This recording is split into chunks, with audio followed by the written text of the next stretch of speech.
Yeah, off it goes, off she goes. So I'm just recording. So that's really just my background. So I've got quite a few qualifications, but at the end of the day, the most important thing for me is experience with real equipment. And one of the big challenges today, which unfortunately we don't have time to talk about here, is of course artificial intelligence, which is going to transform the world. But that's a topic for another day. There's a few little discussions here on the side here, Barry. I think it's all under control. Good afternoon, Barry. No audio, it's coming and going for me. Believe me, guys, if you're online, the internet comes and goes all the time. If you're losing out, don't worry, we can always come back again and you will get the full recording. So don't fret. Full recording will be provided at the end of this.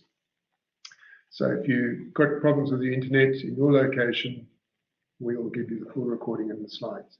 So really what is just to talk about welcome and introduction to process control, tuning, some discussion about cascade loops, some of the issues with dead time. I wish I could speak about Smith predictors, but they won't let me talk about that. We don't have enough time, and then just a quick conclusion. So really just in 35 minutes, 30 minutes, really just want to try and give you a bit of a feeling for process control. If you are an absolute guru in process control, you probably waste your time here because it will be a refresher. But if you are pondering issues with process control, this is a session for you. So off we go. So really, I suppose, introduction to process control, you could probably spend a few weeks on the topic, and I'm trying to do it in 25 minutes. So please forgive me, but hopefully we can get through some of the issues. So here's an example of a process control system with a loop controller. Now, one of the joys of tuning loops, as we call it, which means making it all operate correctly, is that you spend a lot of time on the computer and you tune the loop and then you try and make things, a valve or an actuator, control smoothly and effectively. That's really important. And I've spent many happy months fixing loops, looking at process control systems. But at the end of the day, if you look at this diagram here, and you should see a diagram with a process in P, this is the loop controller here.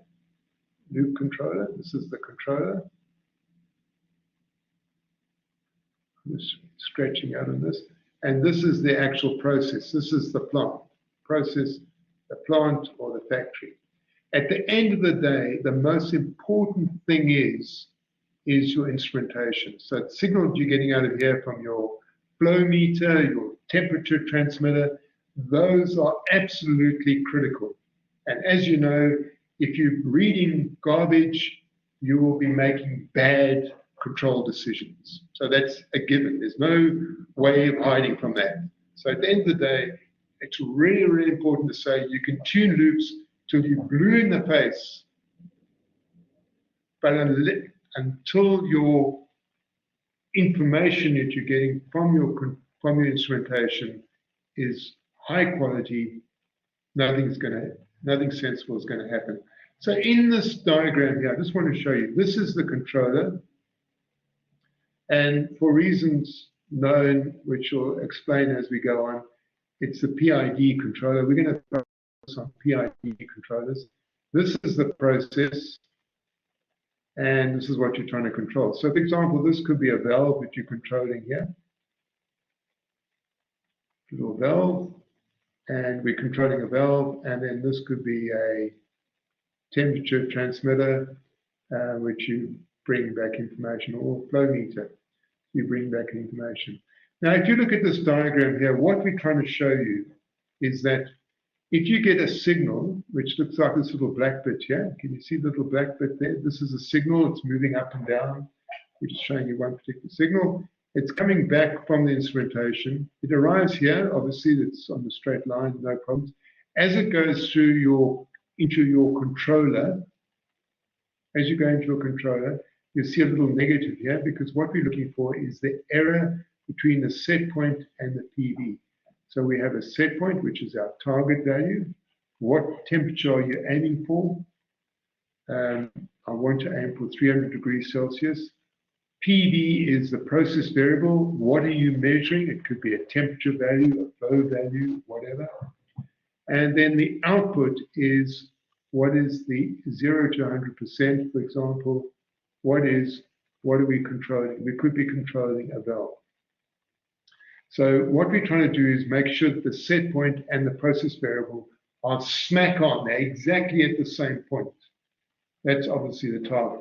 So when you make a change to a valve, you will see the flow change, and hopefully it will then move into line with the actual set point or target value. So this is what your controller does. It tries to actually ensure that you have an output signal which will fix that. Now, for reasons beyond the topic here, we have 3 parameters we can control: P, I, D. I, D, and that's proportional, integral, and derivative control. Each of them have a particular point. So at the end of this presentation, if you can have some vague understanding of that, then I've achieved everything. So that's what I really want to ensure. And it's to do with phase changes. So now let's just quickly look at this black spot I was showing you here. So it comes through here. So it goes through here. And as you can see, it's now reversed because it's gone minus. I'm subtracting it from the set point. Goes through the controller, and the controller hasn't changed anything because it's proportional control. So we don't make any phase change. So you can see the phase is exactly.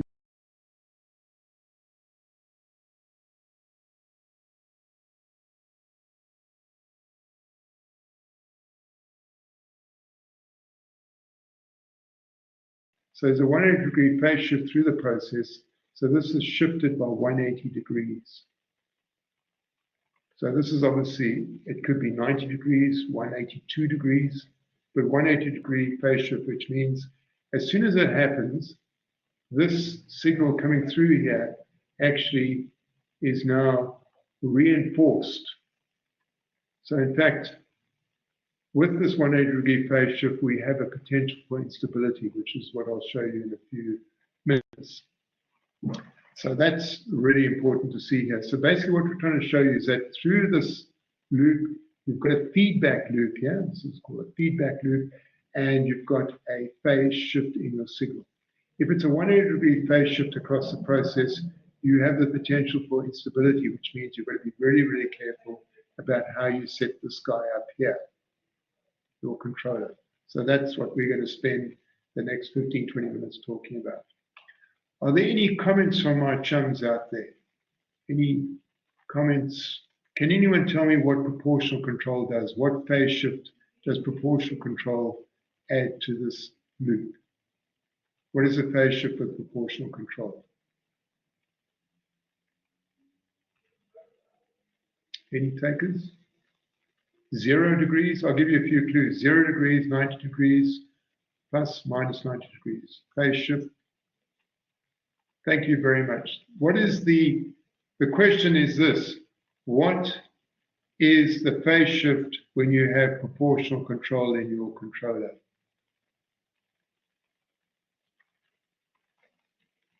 Any suggestions? Just put down 0. Thank you very, very much. Thank you, Joseph. Thank you so much. Brilliant. Absolutely right. So proportional control doesn't create any upset in the loop here. It doesn't shift your signal at all. It's purely multiplies it by a number, which is your gain. It's constant. Thank you so much, guys. Absolutely right. You guys are spot on. I need to hand the microphone to you guys because you know more than I do. So absolutely right. So proportional control doesn't add any phase shift, and that's why we use it for loop tuning. The other two animals here, integral control and derivative control, we will talk about it in a second, but integral control adds a 90-degree phase lead or phase lag. Please tell me in the chat box. Does integral control add a 90-degree phase lead or phase lag? Put phase lead or phase lag.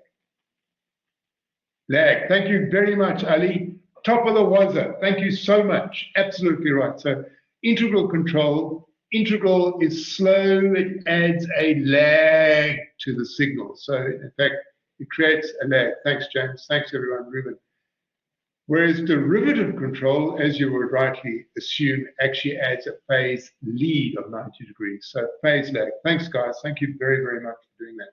Absolutely top of the wazoo. You guys are top of the wazoo. So the idea with tuning is that really what you want to do is we've got a signal, if I can just sketch it on the thing here. So we've got a signal and we really want to hit a set point. And we've got a process variable, and we want to try and make sure the process variable has a 0 value there. So the error equals 0. So we want to keep the process value as close to the set point as possible. And to do that, you have an output from your controller, 0 to 100%, and you can then control the output to your valve and then achieve this,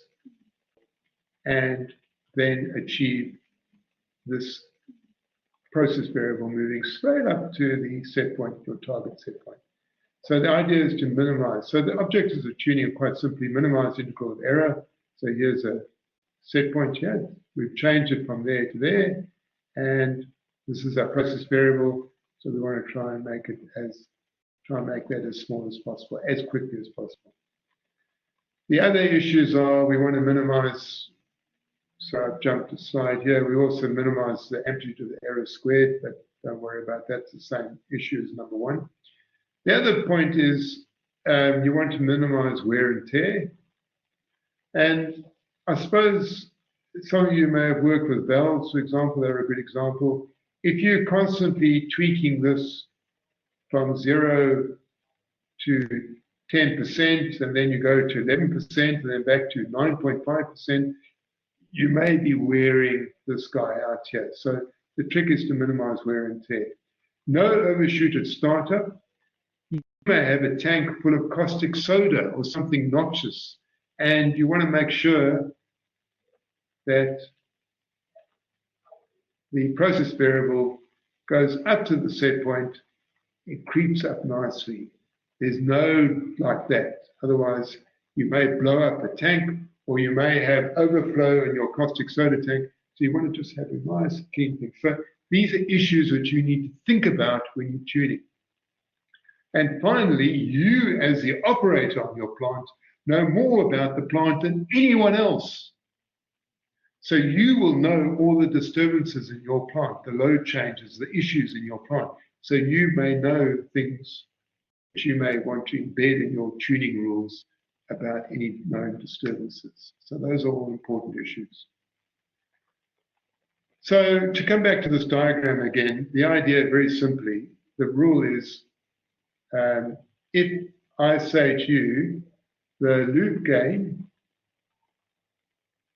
and that's the gain there, the total gain of this, or should we say, the loop gain is equal to K. So K of the controller, this guy here, the gain of the controller, multiply the gain of the process gives you the loop gain. So obviously the trick is to make sure with tuning that when we start the tuning process, we don't introduce any phase shift in the signal, and we purely have the controller here. So any shift of the signal that you have is from the process. And the trick with tuning a loop is you increase this gain here so that eventually you will see some instability, and we will then be able to work out what the gain should be. The idea, obviously, with any loop is that you don't have any instability, you have a nice controlled gain. So your process variable goes up like that and then settles into the new set point. So that's quite important. So the overall gain of a loop would be the process gain, whatever your process is, multiplied by the control gain.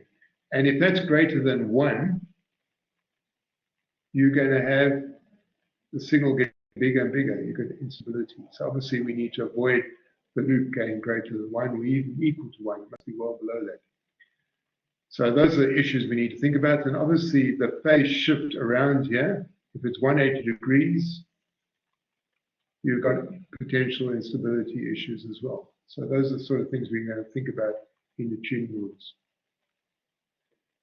So there's two forms of tuning. Now, I just want to make it quite clear to you, no one in his right mind is going to try the closed loop tuning that I'm going to show you where you have instability in the plant. You'd always go slightly, use a slightly reduced version. But to show you the aspects as quickly as possible, I'm going to make it unstable. But that's just to illustrate the whole process. So there's two types of tuning. One is open loop, and open loop is where you basically make a change to the output, but your controller is in manual mode. In other words, it's not operating in automatic, so the output doesn't change automatically. You make a step change to the output of your controller. That's your output. You make a step change, and you then observe what the results are. And you will then see what they call a reaction curve.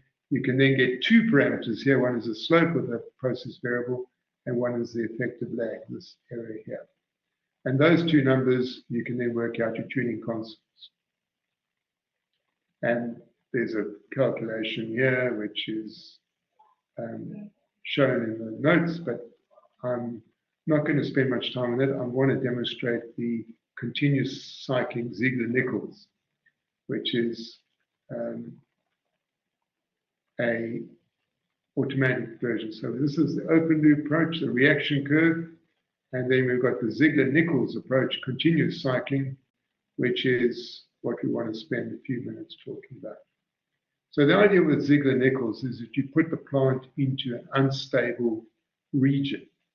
So as I said, no one in his right mind is going to be allowed to run the plant in an unstable position, which means that your output is cycling like that. That would be highly dangerous, completely irresponsible, and not acceptable.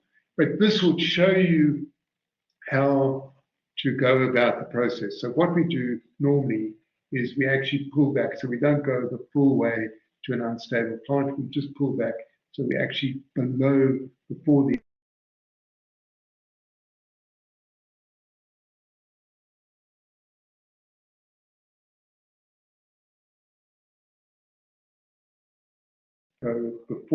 it gets unstable. Once we see the cycling happening, we would pull back. So we would make sure that it's damped. So the idea is to tweak these parameters here, and there's two parameters we get from this. One is the gain of the controller. The gain of the controller is the output divided by the input. And the other aspect is that the signal has a period from there to there, and we get that number as well. So that from there to there is called the period. We get that. So we get two things, the gain of the controller and the period, and from that we can calculate the tuning constant. So basically all we do is we put the controller into P control only, so we don't have any phase shift. Do not use I or D control because they add a 90-degree phase lead or phase lag. Put the controller into automatic mode, make a step change, and then double the value of K, it will continue cycling. As I said, we stop well before this point. And then we calculate the tuning constants. So what I'm going to do is something adventurous here, probably stupid, I suppose, and time is tight as usual, because I want to just talk about some of the other issues. So I'm going to share the screen. So first question, are there any questions so far? Barry, are you still with me?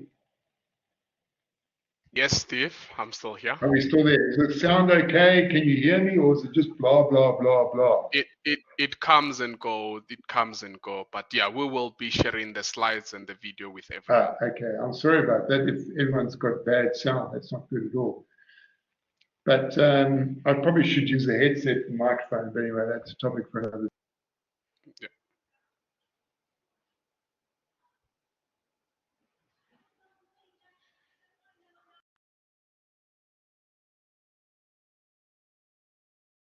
watch this. I'm going to share the screen and hopefully my very carefully saved lab. It's one of our remote labs. Can you all see this screen? Always a challenge. This. All see this screen. Always a challenge. This. Yes, Steve. Can you see that? Yes. We can all see it. Can you see it, Barry? Steve? Yes, it's clear. Yes. Okay. It's on the screen, is it? Yeah. Excellent. Okay, good. So what we want to try and do here is, this is a typical value of a controller. Can you all see the controller? Unfortunately, I'm trying to hop between different screens here, but we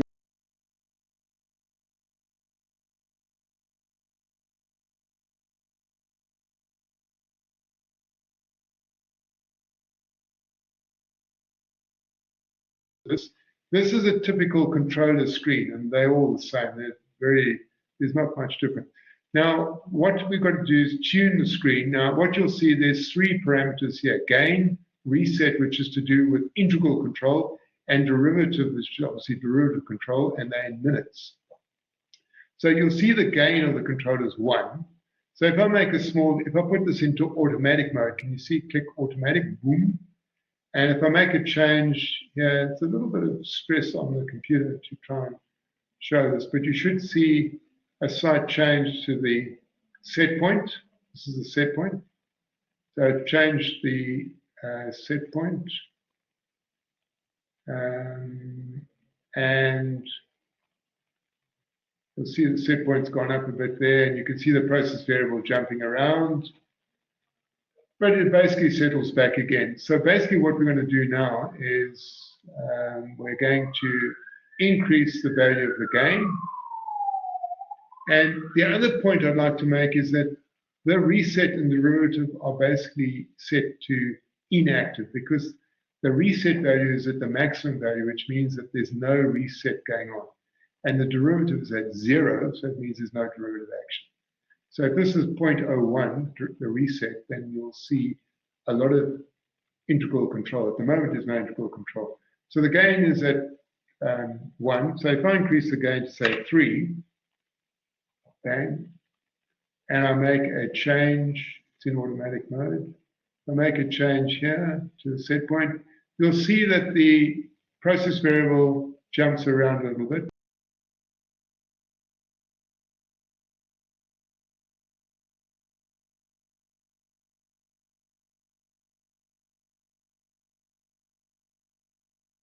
Particular process, we can increase it. Let's increase it to 8. And now we make a change. Can you see now there's a pretty vigorous response here? There's a cycling occurring.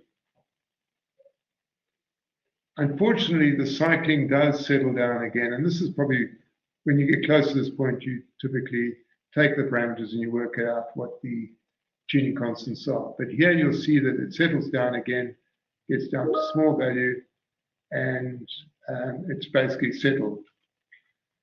So, and it's settled at the set point.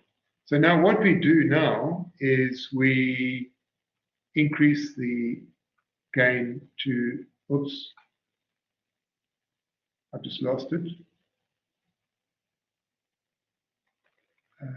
Sorry, just let me go back into the lab again. I'm going to increase it to, I'm going to increase the lab to, I'm just going to bump out of that again, sorry.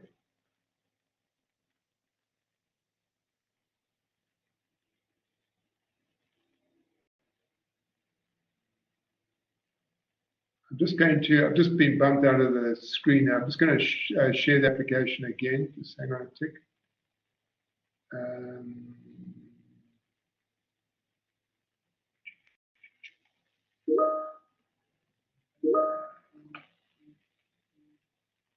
For lab, sorry, I'm just going back into the lab again. Sorry, just bear with me.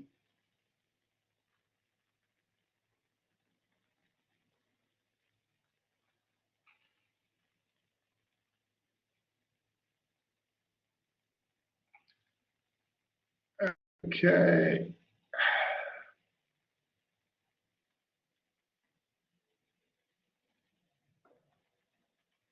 Oops. Okay, there we go. Okay. Close. Let's go back into the lab.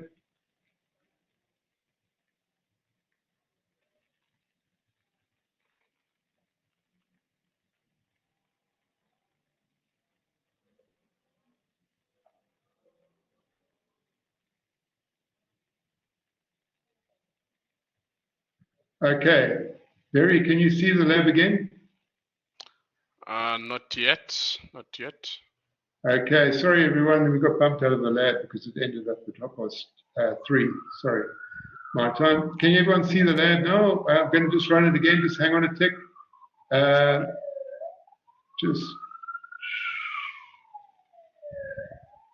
Okay, we're going to share the lab again. Okay, can you see it now, Barry? Yes. Okay, excellent. So now can you see, I've just got the tuning parameters here. I'm just going to move them around. But basically, we're down to, we've got the system in automatic mode. We've got a gain of 8, but as soon as we increase it to 9, which is pretty close to instability, and I'll make a change now, can you all see a massive swing? Yes, Steve. Okay, you can all see a massive swing occurring in the waveform. So basically what's happened is that we're now on the unstable region. If I increase it beyond that, of course, it just gets worse and worse and worse. It'll get more and more unstable. In fact, the actual start going. So this is where the marginal stability is. So these numbers here, we grab for tuning, are what we will be using for the lab. So we stop this. So you'll see there the gain value is 9. From that, we can then work out the tuning constants. Now, the other point that you'll see here is there's a period here. If I stop the screen for a few seconds, you'll see the period is actually from this point here, you can see my cursor, to that point there. So we work out the period, and the period I've worked out is about 9 minutes. You can see up top there, 40, 50, so you can actually work out the period by moving the cursor along.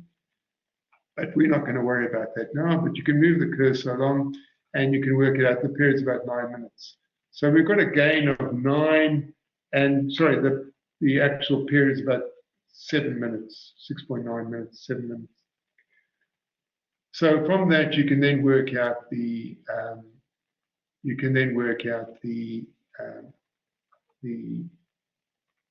actual tuning parameters, which we'll come back to now. So let's just stop sharing, and let's go back to share files. Sorry, I'm just jumping around a bit here. Okay, so can you all see the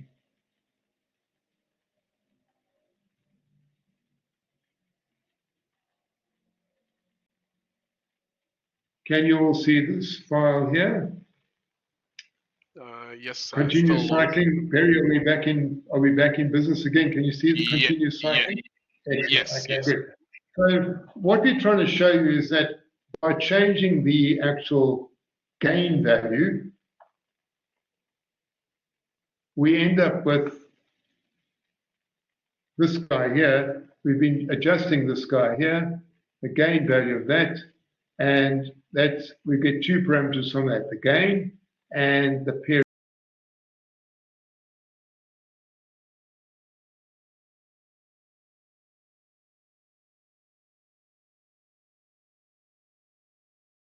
So those 2 parameters will then enable us to calculate the tuning constants, which are, so here we have the tuning constants. So let's just forget about the other techniques, but if we look at these 2 here, this gives us a controller gain of 0.45 times the gain of 9, and the period here, as I said, is about 6.9 minutes. So we end up with 6.9 divided by 1.2 gives us the T integral value, and Kc is 0.45 times 9. Obviously, the whole reason for 0.45 is to make sure that you don't go anywhere near the cycling level of your loop, obviously, because that is a catastrophe for your plant. Now, the point also to make, and time is tight as usual with these presentations, but the point made is that PI control works really well with flow loops. It's perfect. You're never going to use a PI control for a temperature loop. PID control you'll be using for a temperature loop. And what you'll see with PID control is that this adds a 90-degree phase lag, and the derivative control adds a 90-degree phase lead. So there's a cancellation going on here with these two. So the idea with derivative control is that by adding a 90-degree phase lead, you tend to cancel some of the lag that's going on in the loop. The other point to make is that by using derivative control, and this could be a temperature loop, for example, you actually can increase your gain compared to this guy over here, which is 0.45.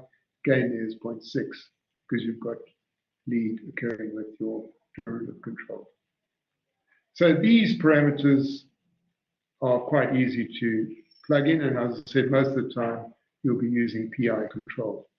It's unlikely you'll ever use proportional control on its own, for the simple reason that there's always an offset error.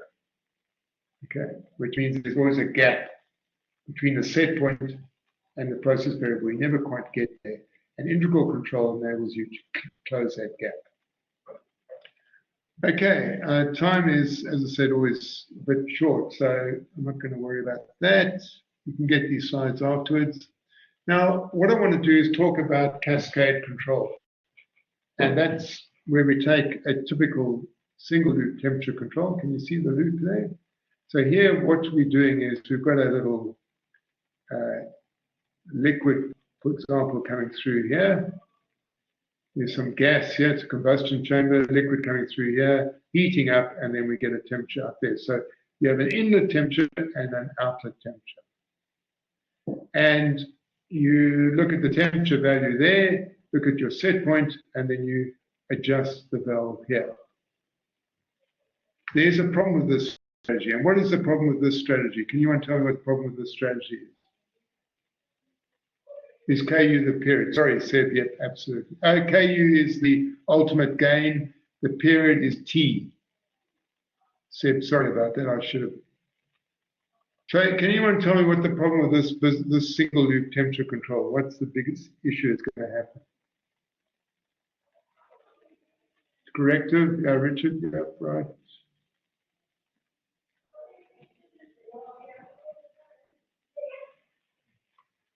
Okay, obviously, I don't want to keep you guys waiting, and ladies waiting. So the idea here is that you've got a bit of a lag between your temperature here and your control here. So basically, there's always a bit of, there could be some variations in, no, there's feedback here. So you're reading the temperature and you're taking control. But there could be some fluctuations. For example, you could have a pressure fluctuation here. The pressure goes down, and you get some disturbances here, and you may want to then remove and have two loops, a cascade loop, a sort of flow control loop here, where you're monitoring the flow, because the pressure has dropped, flow drops, and of course you don't know there's a flow change here. So it may be worthwhile actually having two loops. One is a sort of master control, and then a loop here just to control the flow. Naturally, I'm sure there's some gurus amongst you guys who say, hey, we can actually use feed-forward control, which is to actually look at the inlet temperature there and model this whole thing. But that's beyond the scope of this presentation, unfortunately. So with that strategy, we changed that loop to something looking like this. So can you see what we've done here? We've got the temperature still there. We've got the controller.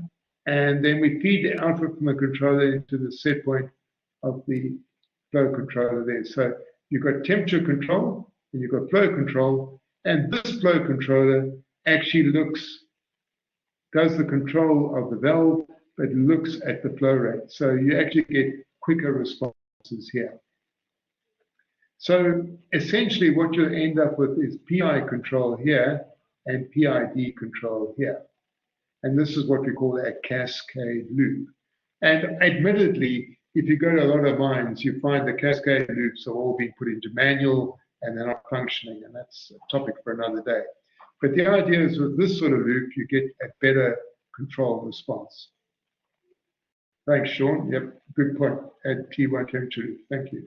So the idea with tuning of cascade loops is that you've got secondary controller, you've got a flow controller, it's PI control.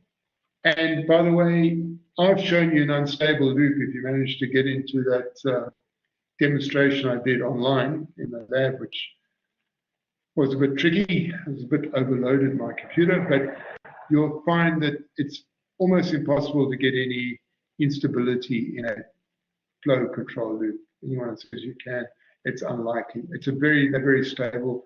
There's very little lag. Once you make a change to your valve, here,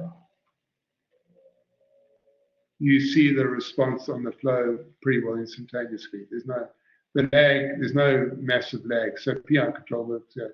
Whereas with this one here, once you make a change, a control output change here, it may be some time before you see a lag there, and that's where you get the 100-degree phase lag, and that's where you will be using PID control.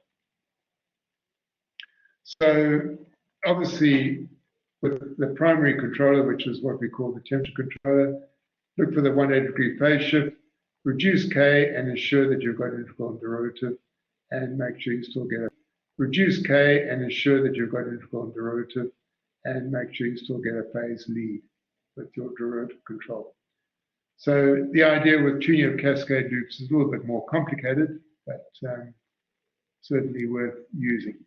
Now, the final thing I just want to tell you now is that if you get a significant delay, for example, if you look at this loop here,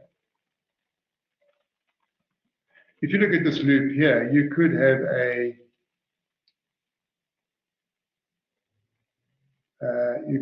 a significant.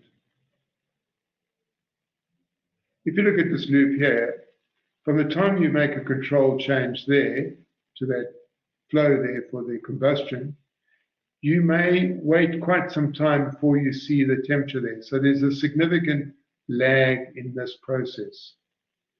So you've got some potential problems there, and that's why I suggested cascade control could work well. But some loops, you may have a huge delay, at which point PID control is probably not going to work very well. So if you have a situation like this here,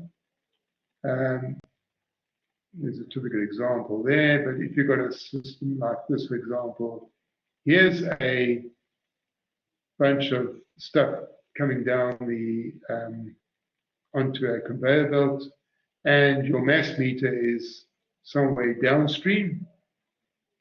So there's a significant delay there between those 2 points. So that could cause a major problem. So PID control may not work very well here at all because of the gap. And at this point, you may consider some technology such as a Smith predictor, which is effectively a model of the process. But if your lag gets too big here, you'll find PID control is probably not going to be very successful. So the only solution, if you've got lots of process dead time, detune the controller for a slow response rate, and make sure that you watch out for obviously too much integral control, and you just got to make it a very slow responding loop. Otherwise you won't have very happy results. So that in essence is my presentation. I suppose just to go back, I just really wanted to point out, if I can just go back to this slide here.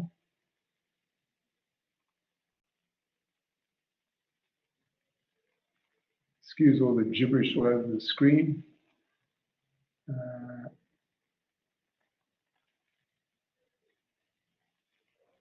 Clear annotations, yeah. So if you look at that screen here, really what I wanted to emphasize is that a controller, you will set up PID control. Proportional control doesn't add any phase lag or lead. I control adds 90-degree phase lead. And derivative control adds a lag 90 degrees.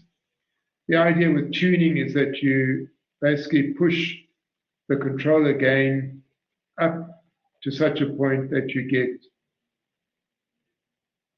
instability, and then you work out your tuning constants on that and the actual period. So the period is the distance between that point there and that point there, and you've got your ultimate controller gain. That is the thing. Basically, with proper tuning, you would always make sure you never get to the unstable region. You always keep well before that, and you work out your tuning constants from that. So there's two ultimate there. Important to realize is that with most loops are PI control, and for example, a flow control loop works very well. If you've got a temperature loop, you'll probably use PID control because you've got significant lag in the process. And obviously that is a creative instability. So that's really it. And then obviously cascade control, you have one loop feeding another. And if you get too much dead time, in other words, when you make an output change, you see no response for some time, that's significant dead time. You may find that PID control doesn't work very well. So really, that's about it from me. I just want to pass the baton back to my good colleague, Gary, who's scrambling for the microphone. I apologize if the quality of the sound is poor or you had a bad internet experience, but believe me, we will give you the recording and all the slides. I'm very, very grateful for everyone joining in and your wonderful comments on the side there. I had tried to do everything in a very short space of time, but I hope it came across okay. Thank you very much, one and all. Thanks once again, Steve. Thanks once again. Thanks, everyone. Yes, we would like to actually apologize on the audio. So we will ensure that everyone gets the copy of the slides and also the video. I'll be just sharing an email. Should it happen that you don't receive one of those, please just send us an email. So I'm just going to quickly just show some of our programs that will be starting sooner. So you can just actually go on our course schedule to read more about our upcoming programs, and just also to share our upcoming webinar. We've got composite material in construction. This will be happening on the 10th of May, so you can always just go to our website in order to sign up for the session. Just for those who have been asking me about the certificate of attendance, if you can just take this moment and then just scan the QR code, I will, so it will just take you to the where you need to complete the short survey form in order for you to receive your certificate of attendance. If you are unable to scan the QR code, I just posted the link that you can make use of in order to complete that particular form. So, Steve, I'm not sure whether we have any questions. Anyone with questions? Yeah, I apologize for the audio if it was poor. I generally just talk here, but when you do app sharing, unfortunately, it's application sharing, the bandwidth just gets scrunched, so it probably made the sound bad. Whereas now it's perfect. So eventually. But I will use it next time, the microphone, and improve it. Thank you very much, Barry. Thank you, one and all. Any questions from anyone? Anything else you want to ask? Anything? You can tell me anything from whatever you want, how your day is going, or any questions or comments. Very grateful to have very accommodating bunch of Yeah. people. Thank you very, very much. And thank you, Barry, for joining me in good old South Africa, halfway across the Indian Ocean. Thank you very much. Yeah. Thanks, Steve. Just for Thank everyone who's got any questions further, you can always just reach out here, the details. If it happens that you don't receive the slide or the recording, please just email us and then we will ensure that we assist.